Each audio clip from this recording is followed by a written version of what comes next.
সেদিন আল্লাহর সামনে জান্নাতে যেতে গিয়ে অসংখ্য বাপ আল্লাহর সামনে কাঁদবে। আল্লাহ পাক সেদিন বলবে, গোলাম তোর চোখে পানি কেন? তোমার চোখে আজকে পানি কেন? কেন তুমি কাঁদো? বাপ সেদিন জবাব দেবে, আল্লাহ কোথায় আমার ছেলে, কোথায় আমার মেয়ে? আমার ছেলেটা কোথায়, আমার মেয়েটা কোথায়? অসংখ্য বাপ তাকায় দেখবে। আল্লাহ যখন বলবেন, ফেরেশতারা আলহাকনা বিহিম যুররিয়াতাহুম, ছেলেটারে নিয়ে আসো, মেয়েটারে নিয়ে আসো। অসংখ্য বাপ সেদিন তাকায় দেখবে ছেলের গায়ে জাহান্নামের পোশাকটা পরানো, মেয়ের গায়ে জাহান্নামের পোশাকটা পরানো। আয় আল্লাহ কোথায় আমার স্ত্রী? তাকায় দেখবে স্ত্রীর গায়ে জাহান্নামের পোশাক। সেদিন স্বামী কাঁদবে, আয় আল্লাহ কেন স্ত্রীর গায়ে জাহান্নামের পোশাক? ছেলের গায়ে কেন জাহান্নামের পোশাক? মেয়ের গায়ে কেন জাহান্নামের পোশাক? ছেলে মেয়েকে আমি ঈমানের পথে ডেকেছিলাম, আজকে কেন জাহান্নামের পোশাক পরা? আজকে যদি এই সন্তানদেরকে ঈমানের পথে আহ্বান করেন, নামাজি বানায়া যেতে পারেন, সন্তানাদিদেরকে একত্রে যিনি জান্নাতি বানায় দিবেন তিনি কে? এই আয়াতে কারিমার 10টি বিষয় আজকে আপনাদের সামনে তুলে ধরার চেষ্টা করব। 1 নাম্বার বিষয়, যতজন আমার সামনে বসছেন, বায়োলজিক্যাল ভাবে হয়তো এই ছেলেটা আপনার ছেলে, মেয়েটা আপনার মেয়ে, কিন্তু এই সন্তান আদি যদি মানুষের মতো মানুষ না হয়, একটা সন্তানও আপনার ছেলে বলে আল্লাহর আদালতে গণ্য হবে না। সেই দিন আপনি এক নজর হয়তো ছেলেরে দেখতে পারবেন, মেয়েটারে আপনি দেখতে পারবেন হয়তো এক নজর। এই যে আজকে আমরা ভাই ভাই, কত সম্পর্ক, কত বন্ধুত্ব। যতজন আমার সামনে বসছেন, যদি জান্নাতি না হইতে পারেন, জীবনে আর কোনোদিন দেখা হবে না, আর কোনো দিনের জন্য সাক্ষাৎ হবে না। আর যদি জান্নাতি হন, একত্রে বসবেন, একত্রে আড্ডা দিবেন, একত্রে খাবেন, একত্রে সব নিয়ামত ভাগাভাগি হবে, চলবে। সেই দিন বাপ নিজের ছেলেরে দেখে কাঁদবে, মা নিজের ছেলেরে দেখে কাঁদবে। এক নজর শুধু দেখাবেন, সাথে সাথে মালিক নিয়ে যাবেন। এক নজর দেখায় আল্লাহ নিয়ে যাবেন। এই মাহফিল থেকে যদি 4টা নসিহত নিয়ে বাড়ি যেতে পারেন, যিনি আজকের মাহফিলকে কামিয়াব বানায় দিবেন তিনি কে? 1 নম্বরে, ওমান আরাদা সাহিবাহু ফাল্লাহু ইয়াকফি, আল্লাহকে যদি বন্ধু বানায় নেন, আল্লাহকে যদি বন্ধু বানায় নেন, সব সময়ের জন্য আপনার জন্য যিনি যথেষ্ট হয়ে যাবেন তিনি কে? 1 নম্বর নসিহত আজকের এই মাহফিলের নসিহত, আল্লাহকে বন্ধু বানান। নামাজের সময় নামাজটা পড়েন। সারা দুনিয়ার ভিতরে আযাবের একটা মহড়া চলতেছে। ঢাকা শহরে কিছুদিন আগে ভূমিকম্পের প্রকট ঢাকাবাসী দেখছে। এক ধাক্কায় পুরা ঢাকা শহর কেঁপে উঠছে। এই তো 21শে নভেম্বর গেল, জুমাবারে 10:38 পুরা ঢাকা শহরটা প্রকম্পিত হয়েছে। 5.7 মাত্রার একটা ভূমিকম্প হয়েছে। যদি আল্লাহ শুধু মাত্রাটা একটু ঘুরা দিতেন, 7.5 মাত্রা দিয়ে দিতেন, অসংখ্য বিল্ডিংগুলো সব তছনছ হয়ে যেত। আজকে হয়তো এখানে আমরা মাহফিল করতে আসতেই পারতাম না। আল্লাহ তাআলা আমাদেরকে সুযোগ দিছেন। আল্লাহ পাক কোরআনুল কারীমের ভিতরে বলেন, আওয়ালা ইয়ারাউনা আন্নাহুম ইফতানুনা ফি কুল্লি আমিন মাররাতান আও মাররাতাইন ثم لا يتوبون ولا هم يذكرون।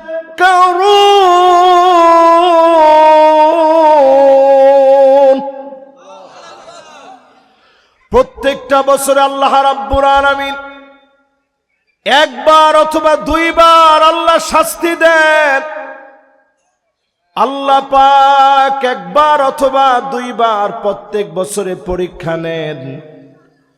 আল্লাহ দেখেন কারা তওবা করে, আল্লাহর দিকে কারা ফিরে আসে, আল্লাহর দিকে কারা মাফ চেয়ে নেয়, আল্লাহকে কারা স্মরণ করে। আজকে যদি স্মরণ করার নিয়ত করেন, আযাব গজব যিনি উঠায় নিবেন তিনি কে? 2026 যেই তো চলে আসছে, এই 2026 সনে নিজের মনটারে বোঝান, পৃথিবীর জন্য সময় কিন্তু দিন দিন কমতেছে। ইথিওপিয়ার ভিতরে আগ্নেয়গিরি ফেটে গেছে। 12,000 বছর পুরানো আগ্নেয়গিরি ফেটে গিয়ে 14 কিলোমিটার উঁচা হয়ে আগুন ছড়ায় পড়ছে। 14 কিলোমিটার যখন আগুন ছড়ায় পড়ছে, চতুর্দিকে আগুনের লেলিহান শিখা, নিবানোর মতো কেউ নেই। কোন ফায়ার সার্ভিস দিয়ে আল্লাহর আগুন নিবানো যায় না, কারণ পরীক্ষা নিচ্ছেন কে? সারা দুনিয়ার ভিতরে একটা মহড়া শুরু হয়ে গেছে। 24 ঘন্টার ভিতরে 2025 সনের শেষ দিকে 94 বার ভূমিকম্প হয়েছে 24 ঘন্টার ভিতরে। আল্লাহ বুঝায় দিচ্ছেন, আমার দিকে ফিরে আসো। আজকের এই মাহফিল থেকে যদি আল্লাহরে বন্ধু বানায় নেন, সেজদা অবনত যদি হয়ে যান, ওয়াসজুদ ওয়াক্তারিব, সেজদা দেন বেশি বেশি, সেজদা অবনত যদি আপনি হয়ে যান, মালিক আপনাকে কাছে টেনে নিবে। আকরাবু মা ইয়াকুনুল আবদ মির রাব্বিহি ওয়া হুয়া সাজিদুন ফাকসিরুদ দুআ। সেজদা অবনত হন, আল্লাহর সেজদায় গিয়ে ডাকেন, নিজেকে নামাজি বানায় নেন। আমাকে আপনাকে যিনি আপন বানায় নিবেন তিনি কে? প্রথম নসিহত, বন্ধু বানাবেন এই 2026-এ কাকে? সবাই বলেন কারে? এরপরে 2 নাম্বার নসিহতটা শুনেন। দ্বিতীয় নাম্বার নসিহত আমার ভাইয়েরা, ওয়ামান আরাদা মুনিসান ফাল কুরআন ইয়াকফি। এই কোরআনকে সঙ্গী বানায় নেবেন, কোরআন নিয়মিত পড়বেন, একটা আয়াত হলেও প্রতিদিন পড়বেন, অনুবাদ সহ পড়বেন, বোঝার চেষ্টা করবেন। এই কোরআন শুদ্ধভাবে শিখবেন। এই কোরআন যদি বুঝে বুঝে পড়েন, কোরআনের কারণে বালা মুসিবত যিনি উঠায় নিবেন তিনি কে? এই যে আমার হাতে আমি কোরআনটা তুলে ধরলাম, দেখেন এখানে কি লেখা আছে, ইন্নাহু লাকুরআনুন কারীম। এটা একটা সম্মানিত কোরআন। জোরে করে আল্লাহু আকবার। আমরা এই কোরআনের সম্মান দিছি এমন, এই কোরআনটারে আমরা সুন্দর করে আলমারির উপরে রেখে দিই। বছরে না পারলেও 1-2 বার এই কোরআনটা সেখান থেকে নামাই, ধুলাবালু যা থাকে পরিষ্কার করি, এরপরে কয়েকটা চুমা দিয়ে আবার রেখে দিই। এটা হচ্ছে কোরআনের প্রতি আমাদের দায়িত্ব নাও। এরপরে দেখবেন কিছু লোক এই কোরআন মাথার উপরে নিয়ে কসম করে যে এই কোরআনটা মাথাত লইয়া কই এই কাম আমি করছি না। কোরআনকে আপনার এই কসম করার লেগে আইছে? এই কোরআন আল্লাহ রাব্বুল আলামিন দিয়েছে মাথার চুলের গোড়া থেকে নিয়ে পায়ের তালু পর্যন্ত পরিবর্তন করা লাগবে কোরআন দিয়ে। এই কোরআনটা যে আমি হাতে নিয়ে বলতেছি, বিশ্বাস করেন অনেক মহিলারা এখনো মনে করে যে হুজুর কোরআন যদি পার্লামেন্টে যায় আমরা উপায় নাই। কিন্তু বিশ্বাস করেন কোরআন যদি পার্লামেন্টে খালি একবার ঢুকে, লিযাকার মিসলু হাযযিল উনসায়াইন, আপনার মহিলাদেরকে ডেকে এনে সংসারে যেই মহিলারা নেতৃত্ব দিচ্ছে, মহিলারা রান্নাবাড়া করে খাওয়াচ্ছে, এই মহিলাদেরকে বোনদেরকে ডেকে এনে ভাই সেলসেলায় সম্পদ লিখে দেওয়ান লাগবো, কারণ কোরআন তাদের হক দিছে। ঠিক কিনা কর? কেমনে দিবেন? আমনে একলা বোন দুইজন সমান সমান বাগুব, আমনে যদ্দুর পাইবেন দুই বোন ইদ্দুর পাইব, ডাইকাই না মা বোনদেরকে সম্পদ বুঝায় দেওয়া লাগবে। ঠিক কিনা বলেন? লিযাকার মিসলু হাযযিল উনসায়াইন, এই কোরআনের কাছে আসা লাগবে। এই কোরআন ন্যায় ইনসাফ প্রতিষ্ঠা করেছে। কোরআনের কাছে যারা আসবেন ওই মানুষগুলাকে সোনালী মানুষ যিনি বানায় দিবেন তিনি কে? এই যে আমার পাশে আমার যে ভাই বসা আছে ওদুদ ভুইয়া সাহেব, উনি উনার বাচ্চাদেরকে ইংলিশ মিডিয়ামে পড়ানোর পরেও কেন কোরআন পড়ালেন? পড়ানোর পরে ওনার অনুভূতি হচ্ছে যে আমি আমার সন্তানদের কাছ থেকে যখন কোরআন শুনি আমার কাছে মনে হয় সব শান্তি আমার ঘরের ভিতরে। জোরে কোন আল্লাহু আকবার। এই যে আমার পাশে যে ভাইকে দেখছেন, আমার জুবাইর ভাই, ভাইয়ের বন্ধু মানুষ, উনি আমেরিকা থেকে আসছে, সিটিজেন সেখানের, কিন্তু ওইখান থেকে সব রেখে উনি চলে আসছে শুধু ওনার সন্তানদেরকে কোরআনে হাফেজ বানাবে বলে। জোরে কোন আল্লাহু আকবার। আর কুরসাববাসী অলিতে গলিতে মসজিদ আর মাদ্রাসা থাকার পরেও সুযোগ পেয়ে এখনো নিজেকে একটু কোরআন পড়বেন সে সুযোগ আপনি দিতে পারেন নাই। কয়টা লোক আমরা কোরআন পড়তে পারি? এই যে রমজান মাস আসতেছে, কয়টা লোক আমরা কোরআন পড়তে পারি? কোরআন পড়বো বলে সিদ্ধান্ত নিছি, একটু নিজের জিজ্ঞাসা করে দেখেন তো দেখি। এখনো আমরা কোরআন শরীফ পড়ি, ইহদিনাস সিরাতাল মুস্তাকিম,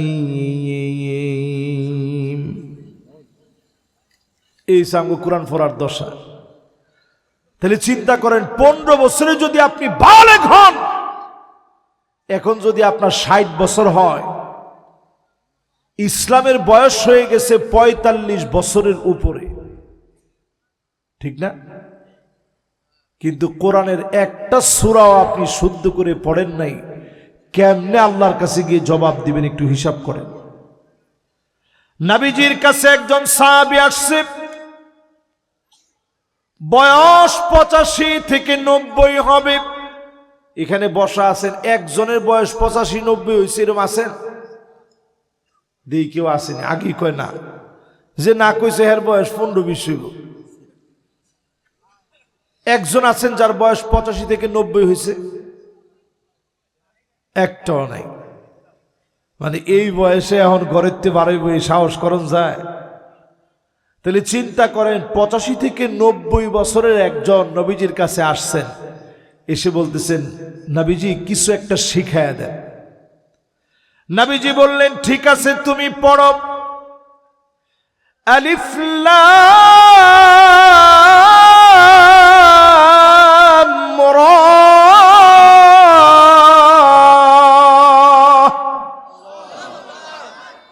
সাহাবী বলতেছে ওগো নবীজি এটা তো বড় সূরা, এটা আমি পারতাম না, আমার বয়স হয়ে গেছে, সহজ কিছু শিখিয়ে দেন। নবীজি বললেন পড়েন হামিম।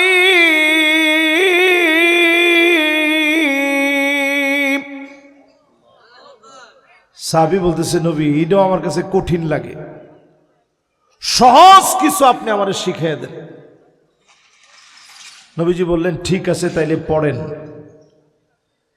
সাব্বিহ ইসমা রাব্বিকাল আ'লা আল্লাযী খালাকা ফাসাওয়া ওয়াল্লাযী কদ্দারা ফাহাদা ওয়াল্লাযী আখরাজাল মারআ।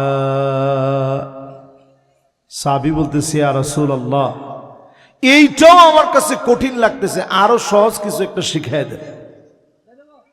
নবীজি বললেন ঠিক আছে তাইলে পড়েন। ইযা যুলজিলাতিল আরদু জিলজালাহা ওয়া আখরাজাতিল আরদু আথকালাহা ওয়া ক্বালাল ইনসানু মা লাহা। পুরা সূরাটা নবীজি পড়ায় দিলেন। এই পুরা সূরাটা পড়া মাত্র সঙ্গে সঙ্গে সাহাবী বললেন নবীজি এইটা আমার কাছে মুখস্থ হইতেছে, আমি মুখস্থ করতেছি। সাহাবী মুখস্থ করে নিলেন। নবীজিকে বললেন নবীজি লা আযীদু আলাইহা আবাদা। এই সূরা আমি পড়ে নিলাম, আমল করার নিয়ত করে নিলাম। নবীজি বললেন কেউ যদি জান্নাতি কোন লোক দেখতে চাও, এই লোকটার দিকে তাকায় দেখো। একটা সূরা যদি আমল করার নিয়তে পড়েন, একটা সূরা দিয়ে যিনি জান্নাতি বানায় দিতে পারেন তিনি কে? এবার একটু আমার সাথে সাথে বলেন তো দেখি, আল্লাহকে বন্ধু বানানোর পরে কোরআন রে কি বানাবেন? সবাই বলেন কোরআন রে কি বানাবেন?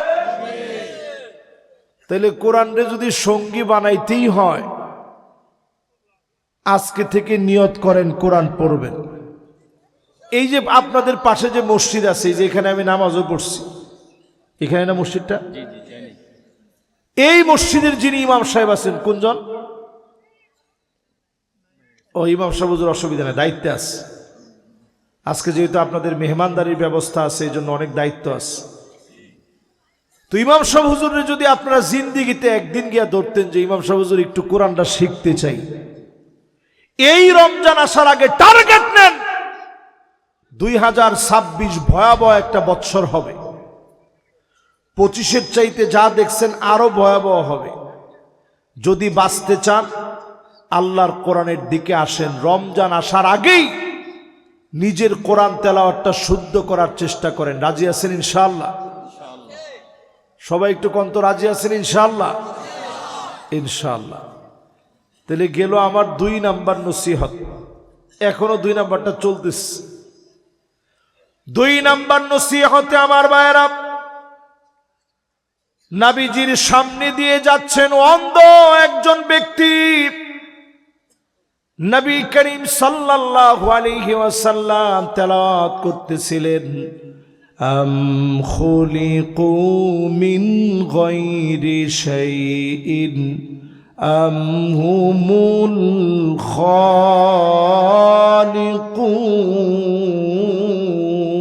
খালিকুন। নবীজি যখন তেলাওয়াত করলেন, নবীজির তেলাওয়াত যখন চলছিল, জুবাইর বিন মুতঈম পাশ দিয়ে যাচ্ছেন। অন্ধ মানুষ, 2টা চোখে দেখেন না, নবীজির সামনে দিয়ে যাচ্ছেন। নবীজি আবার তেলাওয়াত করলেন, আম খুলিকু মিন গায়রি শাইইন আম হুমুল খালিকুন।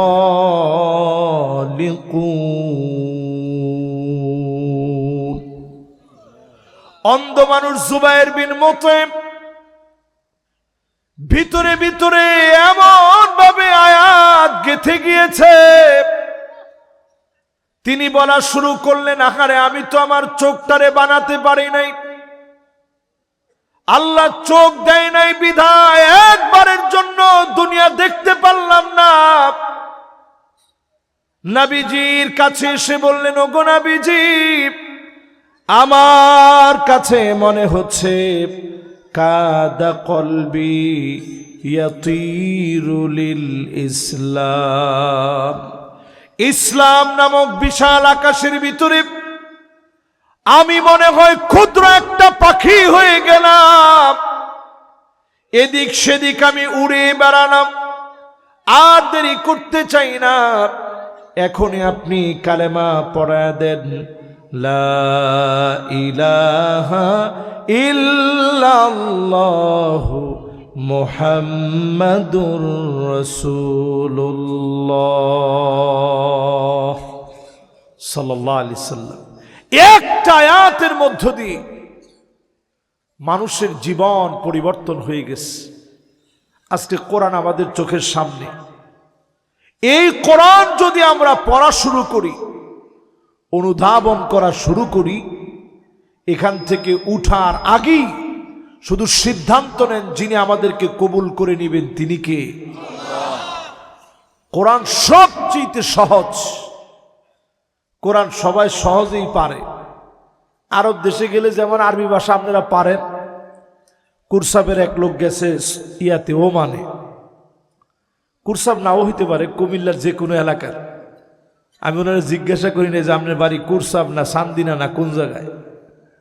তো ওই লোকের আমি জিজ্ঞাসা করলাম, কিরে ভাই, আপনি এই বয়সে এসে আরবি শিখলেন কেমনে? কয় যে হুজুর, দুই একদিন যখন ফিটা ফাটা খাইছি, পরে আরবি অটো শিখছি। কেমনে শিখলেন? কয় যখন প্রথম আইসি, বেড়া আমারে জিজ্ঞাসা হাতিল জেলা। আমি কইছি জেলা কুমিল্লা। বেড়া আবার কইছে হাতিল জেলা। আমিও রাগলো, কইছি জেলা কুমিল্লা কইছি তো। এবার বেড়া আর একটু জোর দিয়ে কইছে হাতিল জেলা। কইলাম তো জেলাটা কুমিল্লা। কইতি জন বেড়া মারছে কফিলে, দৌড়াইয়া বাঙালি একজন নিয়ে গেছে যে কি ভাই আমার জিজ্ঞাসা জেলাটা কে? আমি কইলাম কুমিল্লা। কই তুই বেড়া আমার মারে। পরে জিজ্ঞাসা করছে যে কি সমস্যা হয়েছে? হ্যাঁ কইছি যে বালতিটা দে। হ্যাঁ জেলা বলে কুমিল্লা।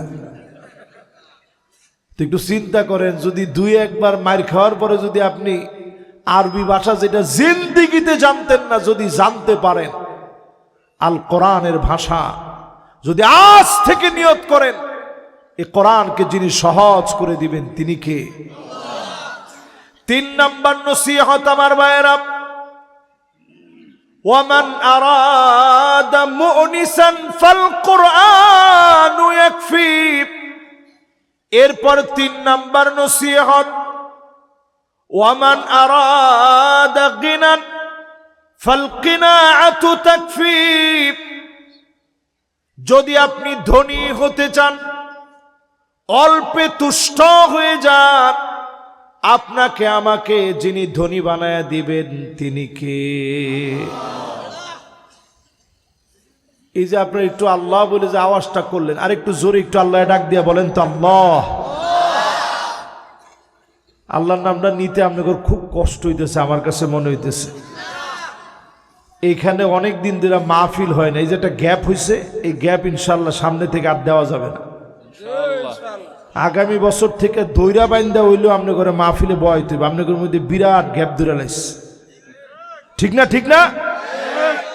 কুরসাব এই জায়গা দিয়ে আমি আইটা এলাম, প্রত্যেকটা বাড়ির বাউন্ডারি দেখলে মনে হয় এ এলাকার সে পয়সাওয়ালা কুমিল্লার কোনো জায়গাত নাই।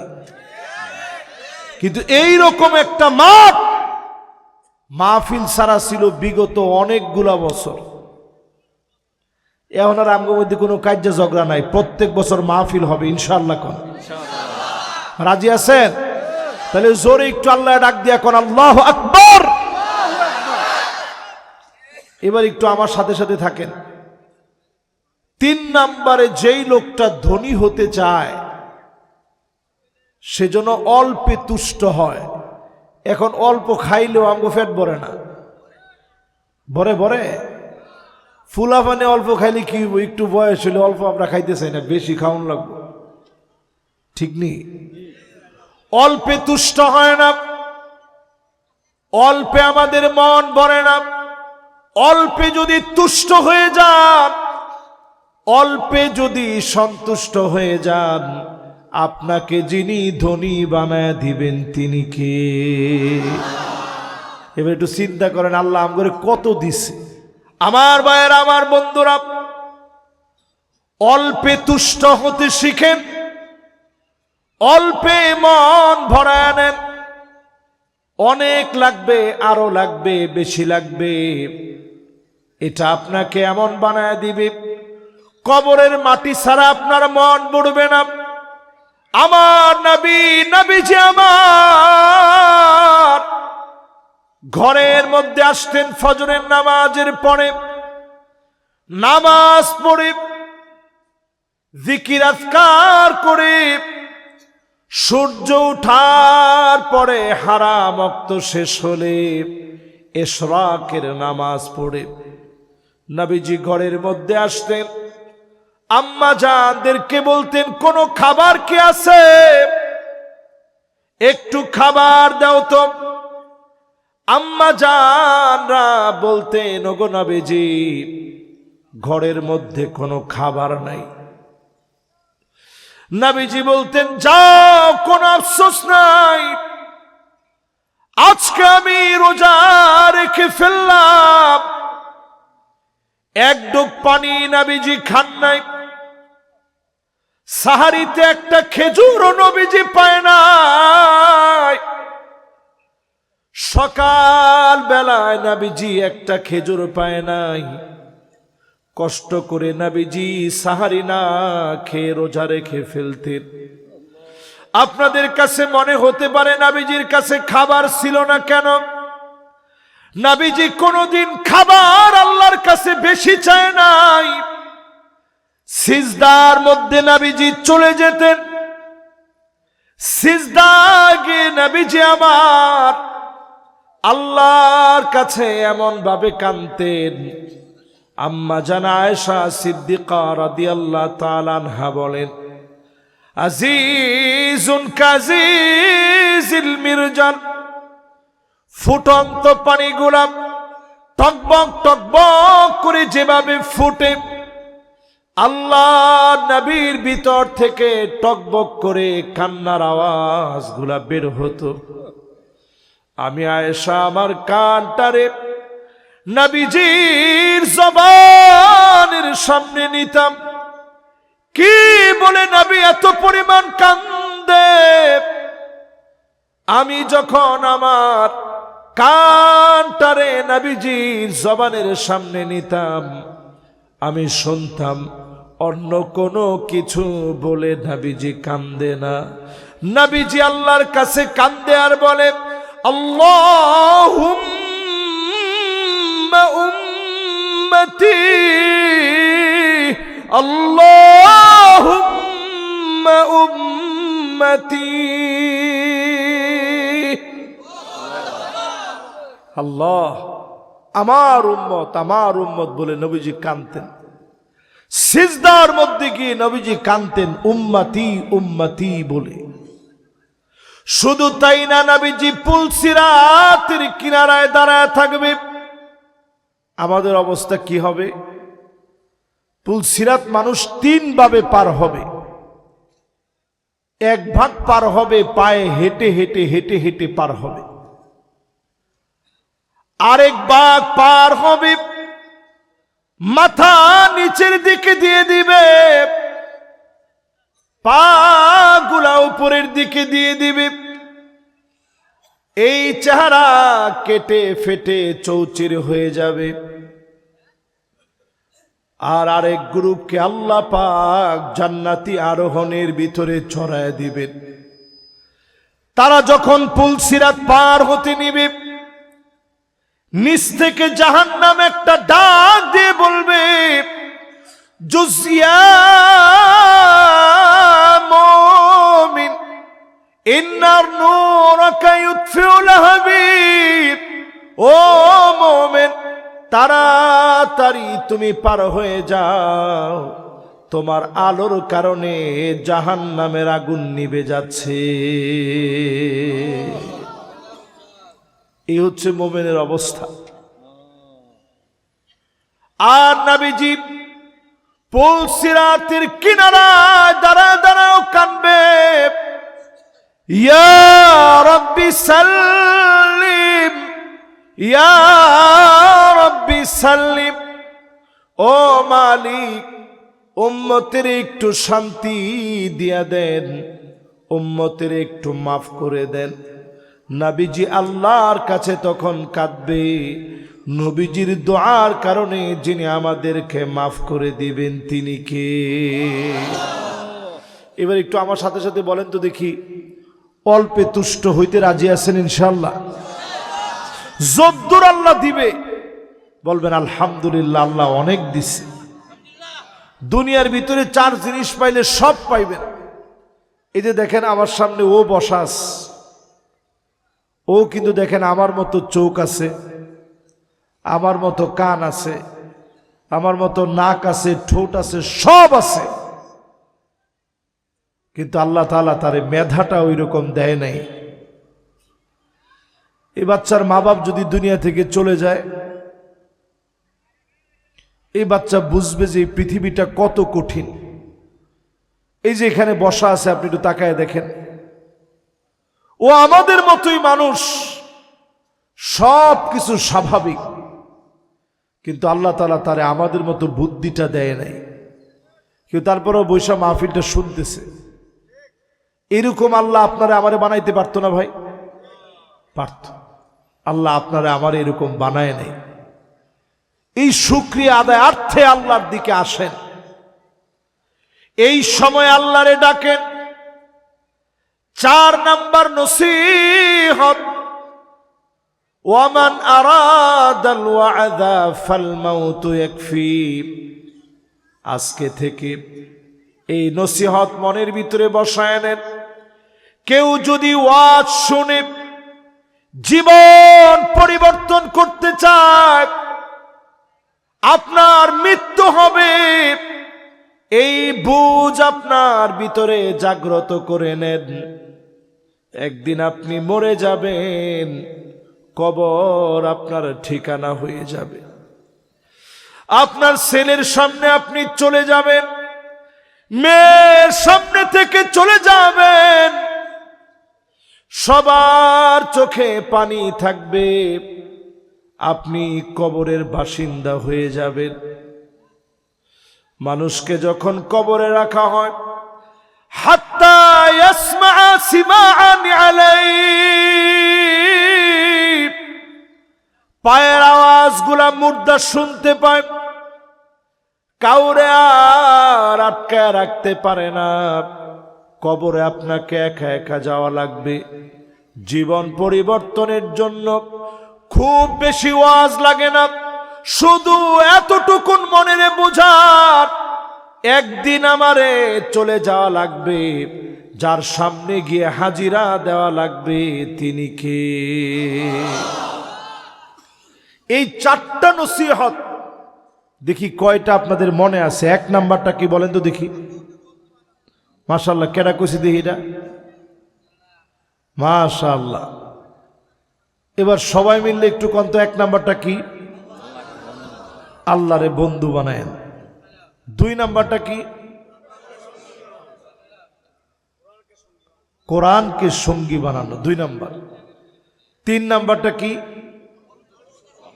অল্পে সন্তুষ্ট হওয়া। মাশাআল্লাহ, এই তো মাহফিল কামিয়াব হো গয়া, মাশাআল্লাহ। 4 নাম্বারটা কি? হুজুর এটা এখনো বুঝা সারতে পারি নাই। 4 নাম্বারটা হচ্ছে এই যে আমরা জানাজার নামাজ পড়ি, পড়ার পরে একটু নিজেরে মৃত মনে কইরা আসার পর থেকে নিজের একটু চেঞ্জ করে নিয়ে। এই যে শনিবার, এই শনিবারের আগের শনিবার আমার শ্বশুর মারা গেছে। আমার একেবারে হাতের সামনে এরকম কাছ থেকে খুব কমই আমার দেখার সৌভাগ্য হয়েছে, কারণ আসলে সবসময় তো আমরা ব্যস্ত থাকি। একেবারে হাতের সামনে থেকে চলে গেছেন। ওনার জীবনের শেষ কর্মটা ছিল, উনি মাগরিবের নামাজ পড়ে সুন্নত পড়ে তারপরে শরীরটা অসুস্থ লাগছে, এই অসুস্থতায় শেষ। যুবকরা মনে করতেছেন হুজুর এত তাড়াতাড়ি আমরা মরমু, কি কোন? ওই দিন আমার শ্বশুর যখন হসপিটালে ভর্তি অবস্থায় আছে, আমি গিয়ে দেখি 14 বছরের যুবক, ব্রেনের ভিতরে এত পরিমাণ হ্যামোরাইজ হয়েছে, রক্তক্ষরণ হয়ে পুরা অবস্থা খারাপ, চোখ আর মেলতে পারতেছে না, অজ্ঞান হয়ে পড়ে আছে। এই জন্য আজকে থেকে হিসাব মিলায় নেন। মায়ের পেট থেকে দুনিয়া আসলেন, 1 থেকে নিয়ে 10 বছর পর্যন্ত কোনো হিসাব নাই। হিসাবের খাতা যিনি বন্ধ রেখেছেন তিনি কে? 1 থেকে নিয়ে 10 বছর হিসাব নাই। লাফালাফি ফালাফালি যা করছেন, কিলানি ঘুষানি যা দিছেন, সব বাদ 10 বছর পর্যন্ত। এখন আর আপনি আপনার ছেলেদের নামাজ না পড়ায় রাখেন না, এখন হাতটা ধইরা নামাজের দিকে নেন। যখন বয়স 10 থেকে নিয়ে 15 বছর, আরবিতে এই সময়টাকে বলে গোলামুন, বালেগ হওয়ার সময়। এই সময়ে ছেলেকে মেয়েকে নামাজের দিকে নিয়ে আসেন। আল্লাহ পাক তার উপরে কলমটা চালু করে দিয়েছে এই সময়ে। এরপরে একটা সময় আসবে শাবাবুন, 15 থেকে নিয়ে 40, যৌবনের বয়স। এটি কেমন যেন শরীরের ভিতরে শক্তি আছে, যা ইচ্ছা তাই আপনি করতে মনে চাবে। এ সময়টারে কন্ট্রোল করেন। শাবুন নাশা ফি ইবাদাতিল্লাহ, এই সময় আপনি আল্লাহকে ডাকেন, বন্ধু বানায় নেন। এ সময়ে যদি মালিককে আপন বানায় নেন, আর সে আজিমের নিচে যিনি ছায়া দিবেন তিনি কে? সেই দিনটা কেমন হবে একটু চিন্তা করেন। এই যে কয়টা দিন ধরে সূর্য নাই, ঠান্ডা কম না বেশি? কি পরিমাণ ঠান্ডা, আল্লাহু আকবার। আমি উত্তরবঙ্গে গেছিলাম এই একটা সপ্তাহ, 1 সপ্তাহ ঠান্ডা এখন কানে শুনতেছি না। আজকে ডাক্তার দেখার পরে এখানে আসছি, 1 সপ্তাহ ঠান্ডা। চিন্তা করেন, এই হচ্ছে দুনিয়ার একটা ঠান্ডা মাত্র। এরপরে যখন গরমকালে গরম শুরু হয়, দেখবেন কি প্রচন্ড তাপ, আল্লাহু আকবার। এই তাপ তো কিছুই না, সূর্য মানুষের মাথার উপরে চলে আসবে, মানুষগুলা শুধু ঘামবে আর ঘামবে। কারো কারো ঘাম সেদিন টাকনু পর্যন্ত চলে আসবে, কারো কারো ঘাম হাঁটু পর্যন্ত চলে আসবে, কারো কারো ঘাম সেদিন কোমর পর্যন্ত চলে আসবে, কারো কারো ঘাম সেদিন বুক পর্যন্ত চলে আসবে। নবীজি নিজের মুবারক হাত দিয়া দেখায় দিলেন, কারো কারো ঘাম সেদিন মুখ পর্যন্ত চলে আসবে, নাক পর্যন্ত চলে আসবে। ঘামের ভিতরে মানুষ হাবুডুবু খাবে। সেই দিন কেউ কারো জন্য কোনো কাজে আসবে না। ইয়াউমা লা ইয়ানফাউ মালু ওয়ালা বানুন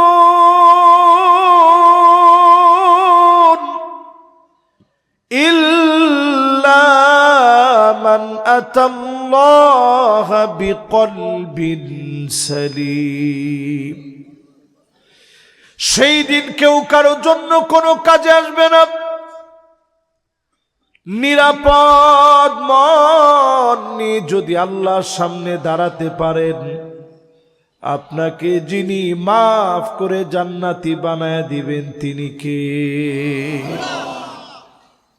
জীবনের সময়টা এমন। এই তো 15 থেকে 40 বছরের লোকেরা এখানে বেশি আছেন। এই সময়ে কোনো রোগ আপনার কাছে রোগ মনে হয় না। আরে তোর কিছু হবে না, কি হয়েছে? এই ঠিক হয়ে যাবে।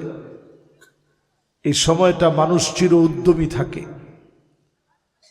এই সময়টাতে যদি ইবাদত করেন, আরশে আজিমের নিচে যিনি ছায়া দিবেন তিনি কে? প্রিয় ভাইয়েরা আমার, বন্ধুরা আমার, আল্লাহ নবী আমাকে আপনাকে এই সময়টাতে আমল করতে বলেছেন। যতজন বিখ্যাত হয়েছে, দুনিয়াতে স্মরণীয় হয়েছে, এই সময়টাতে যারা কাজে লাগাবে, এই সময়টাতে যারা আমল করবে, যিনি সেরা বানায়া দিবেন তিনি কে? এবার একটু আপনারা আমার সাথে সাথে বলেন তো দেখি, 15 থেকে 40-এর পরে, 40 থেকে 60, বলেন 40 থেকে, এই বয়সটাকে আরবিতে বলে মুদ্দাতুল কুহুল, চোখের নিচে কালো দাগ পড়ার বয়স। যখন বয়সটা আস্তে 40 হয়ে যাবে, এরপরে দেখবেন ঘুম আর আগের মতো হয় না। মাঝে মাঝে মুড ওয়ান ট্যাবলেট খেলে একটু ভালো হয়, না খাইলে আবার হয় না। টেনশন হইলে সারা রাত টেনশনের কারণে ঘুম নাই। এই সময়টাকে আরবিতে বলে মুদ্দাতুল কুহুল, চোখের নিচে কালো দাগ পড়ার বয়স। অটোমেটিক কালো দাগ পড়ে যায়। একটা দেখবেন রেখা পড়ে যায়, যেভাবে সুরমা দিলে রেখা পড়ে, এরকম ঘুম না হইতে হইতে কালো একটা দাগ পড়ে যায় 40 থেকে 60-এর ভিতরে। এরপরে একটা বয়স আসবে শাইখুন, আস্তে আস্তে আপনি বুড়া হয়ে যাবেন। 60-এর উপরে সুম্মা নুআম্মিরহু নুনাক্কিসুহু ফিল খালক, সৃষ্টি দুর্বল হয়ে যাবে, হাড় গুড়গুলা নরম হয়ে যাবে, আগের মতো চাইলেও এখন আর নড়াচড়া বেশি করতে পারবেন না। শরীরটা দুর্বল হয়ে যাবে, আপনি অনুভব করবেন। তার মানে আল্লাহ বোঝায় দিচ্ছে, তোর এই চুলগুলা পেকে যাওয়া, দাড়িগুলো পেকে যাওয়া, কবরের পয়গাম তোর জন্য চলে এসেছে। একটা সময় যিনি ডাক দিয়ে দিবেন তিনি কে? এই ডাক সব সময় আসতে পারে। লা ইউআখিরুল্লাহু নাফসান ইযা জাআ আজালুহা ওয়াল্লাহু খাবীরুম বিমা তা'মালুন। একটা নফসের জন্য এক মুহূর্ত দেরি করা হবে না, কোন নফসের জন্যই এক মুহূর্ত দেরি করা হবে না। যখন ডাক চলে আসবে, চলে যাওয়া লাগবে। যার সামনে গিয়ে সাড়া দেওয়া লাগবে তিনি কে? এবার আমার সাথে সাথে বলেন তো দেখি, 4 নাম্বার মৃত্যু থেকে শিক্ষা নেওয়া। 4 নাম্বার নসিহত কি? একদিন আপনি লাশ হয়ে যাবেন। একটু মিলায়া দেখেন, জীবনের সব নামাজ পড়ছেন আপনি ইমামের পিছনে। জুমার নামাজ ইমামের সামনে না পিছনে? ইমামের পিছনে। ফজর, জোহর, আসর, মাগরিব, ঈশা সব নামাজ ইমামের পিছনে দাঁড়ায় পড়ছেন। জুমার নামাজ ইমামের পিছনে দাঁড়ায় পড়ছেন। ঈদের নামাজ ইমামের পিছনে দাঁড়ায় পড়ছেন। আফসোস, জানাজার নামাজে আপনার ইমামের সামনে শোয়ায় দেওয়া হবে, আর কোনো দিনের জন্য আপনি দাঁড়াতে পারবেন না। আল্লাহ পাক আপনাকে এমন বানায় দিলেন, লাশ বানায় দিলেন, আর কোনো দিনের জন্য দাঁড়াতে পারবেন না। এজন্য নবীজি বলতেন, সল্লু ক্বাবলা আন তুসাল্লা আলাইক, নামাজ পড়ো, নামাজ পড়ো, একদিন তোমার উপরে নামাজ দাঁড়ায় যাবে, একদিন আপনার উপরে নামাজ দাঁড়ায় যাবে। জানাজা শুরু হয়ে যাবে, ছেলের চোখ দিয়ে টলটল করে পানি গড়ায় গড়ায় পড়বে। আহারে, আজকের পরে আমার আব্বার ঘরের মধ্যে ঘুমাবে না, আজকে থেকে আমি বাপ হারা হয়ে গেলাম। জানাজার নামাজ থেকে শিক্ষা নেন। নবীজি বলতেন, সাল্লু, তোমরা নামাজ পড়ো, ক্বাবলান তুসাল্লা আলাইক, তোমার উপরে নামাজ দাঁড়ায় যাওয়ার আগে তুমি নামাজি হয়ে যাও। আজকে থেকে যদি নিয়ত করে নামাজি হয়ে যান, কবরে সবাই রেখে চলে আসবে, গুটগুটে অন্ধকার হয়ে যাবে কবর।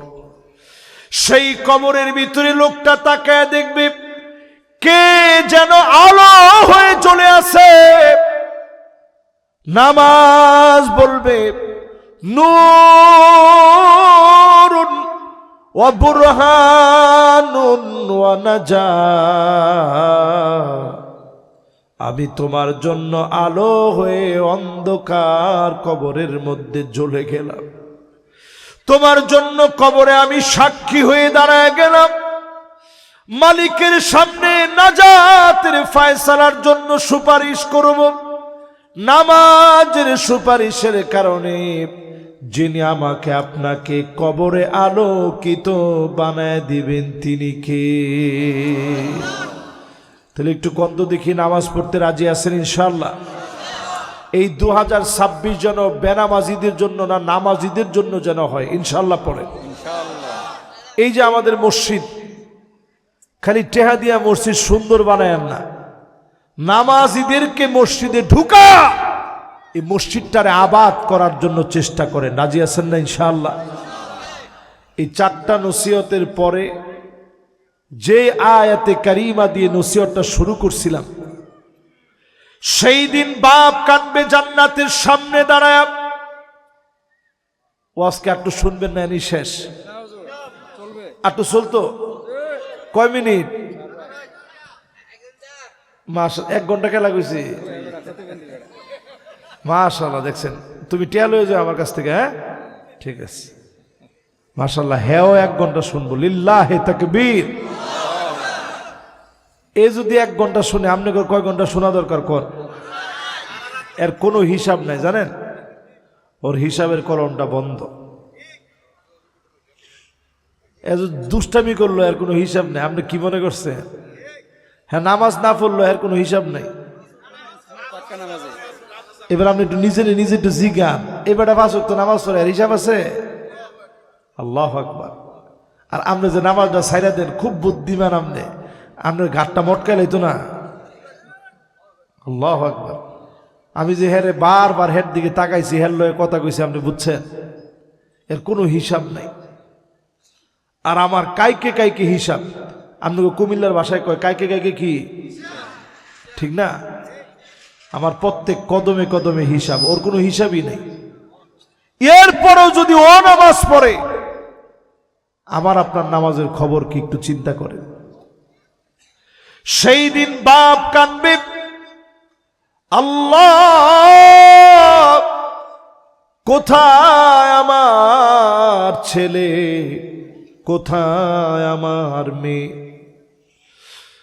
কোরআনুল কারীম সাক্ষী, আল্লাহ পাক বলবেন, আলহাকনা বিহিম যুররিয়াতাহুম, যাও তার ছেলেটারে নিয়ে আসো, মেয়েটারে নিয়ে আসো।